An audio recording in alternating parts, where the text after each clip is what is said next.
How we can utilize lightning underscore conversation ended, let's first understand what it is. Lightning underscore conversation ended is a Lightning API that allows developers to define how an LWC component should handle the end of a conversation. This interface provides a seamless way to manage the completion of a conversation, whether it be through a form submission or a chatbot interaction.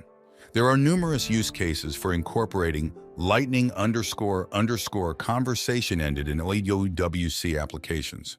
For example, you can use it to reset the state of a component after a successful submission, ensuring a clean user experience. Additionally, you can leverage this interface to trigger additional actions or notifications based on the outcome of a conversation. By utilizing Lightning underscore conversation ended, you can significantly enhance the functionality and responsiveness of your LWC applications. In conclusion, Lightning underscore conversation ended is a powerful interface that allows developers to handle the end of a conversation in LOWC components. By following the steps outlined in this video, you can effectively integrate this interface into your applications and take advantage of its capabilities.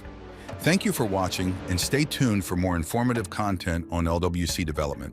Don't forget to like, share, and subscribe for future updates.